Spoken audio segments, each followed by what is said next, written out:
আসসালামু আলাইকুম। বিবিএম সলিউশনের পক্ষ থেকে সবাইকে জানাই অভিনন্দন ও শুভেচ্ছা।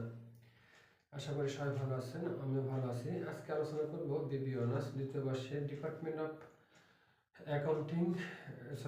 অফ ম্যানেজমেন্টের অত্যন্ত গুরুত্বপূর্ণ একটি সাবজেক্ট প্রিন্সিপাল অফ ফিনান্স এবং ডিপার্টমেন্ট অফ মার্কেটিংয়ের অত্যন্ত গুরুত্বপূর্ণ একটি সাবজেক্ট ফান্ডামেন্টাল অফ ফিনান্স।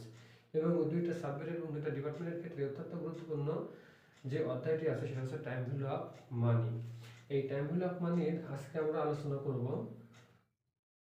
সময় নির্ণয় করা। সময় বলতে গেলে বছর নির্ণয় করা, অর্থাৎ আমরা যদি আজকে কিছু টাকা জমা রাখি সে টাকাটা যদি বৃদ্ধি পায় বা ডাবল হয় নির্দিষ্ট সুদে, তাহলে কত সময় লাগবে সেটা আমরা এখানে বের করা শিখব। আমরা আর কথা বাড়াবো না, আমরা সরাসরি অঙ্কে চলে যাব। তার আগে সবাইকে বলতে চাই যারা আমাদের পেজে নতুন তারা অবশ্যই আমাদের বিবিএম সলিউশন মনিস্টার এই পেজটি ফলো করে আমাদের সামনে চলার পথকে ত্বরান্বিত করবেন এবং আমাদের ক্লাসগুলো দ্রুত পেতে বিবিএম রিভিউ4 ইউটিউব চ্যানেলে সাবস্ক্রাইব করে আমাদের সাথে থাকবেন। তাহলে আর কথা নয়, আসুন আমরা অঙ্কটি দেখি। আমরা একটি অঙ্ক হোয়াইট বোর্ডে লিখে রাখছি, দেখুন। বলছে what time will A some of টাকা 5,000 টাকা will be double at 5% compound interest. বলতেছে কত সময়ে 5,000 টাকা ডাবল হবে যদি সুদের হার হয় 5%। তো আমরা জানি সাধারণত সময় অথবা সুদের হার যদি রেট অথবা এন বের করতে হয় তাহলে এককালীন সূত্র ব্যবহার করতে হয়, অর্থাৎ এককালীন এফবি সূত্র ব্যবহার করলে আমরা এই অঙ্কটি সমাধান করতে পারবো। আর যদি আমরা সময় বের করি সেক্ষেত্রে লগের ব্যবহার করতে হয়, যদিও লগ ব্যতীত সূচক নিয়মেও করা যায়, কিন্তু সহজলভ্যতার ক্ষেত্রে আমরা লগ ব্যবহার করে অঙ্কটি সমাধান করে থাকি এবং আর্নের ক্ষেত্রে এন্টি লগের ব্যবহার হয়। আমরা এই পরবর্তীতে সেটা দেখবো, আমরা ওদিকে না যাই। তাহলে আমরা এখন এন বের করবো, অর্থাৎ বছর বের করবো। তাহলে আসুন আমরা জানি AP is equal to PV 1 plus R to the power N.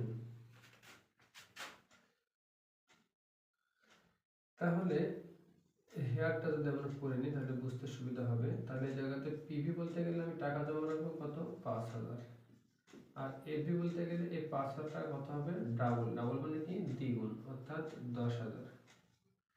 আচ্ছা, এখানে আমাদের সুদের হার আছে, অর্থাৎ আর আছে কত, 5%, অর্থাৎ 0.5।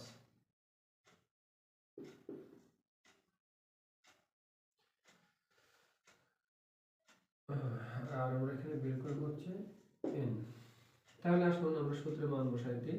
তাহলে এফবি হচ্ছে 10,000, পিভি হচ্ছে 5,000, 1 প্লাস আর হচ্ছে 0.5, এন আমরা বের করবো। যেহেতু 5,000 টাকা উপরে গুণ আছে সেহেতু এবারে আসলে কি হবে, ভাগ হবে। তাহলে যদি আমরা ভাগ করে দিই তাহলে ওখানে থাকছে 1.05 টু দি পাওয়ার এন। 5 দুগুণে 10, এখানে ভাগ দিলে হয় 2, এখানে 1.05 এন। যেহেতু আমাদের উপায়ে পাওয়ার আছে সেহেতু আমরা কি করব, লগের ব্যবহার করব। উভয় পক্ষে লগ ব্যবহার করবে, 1.05 এন। এখন আমরা জানি যে পাওয়ারের উপরে যদি পাওয়ার থাকে তাহলে সেটা সামনে সে গুণ হয়, সেহেতু লগ এখন সামনে চলে আসবে। এখন এন এর সহিত 1.05 লগটা কি আছে, গুণ অবস্থায় আছে, তাহলে এবার আসলে কি হবে, ভাগ হবে 1.05।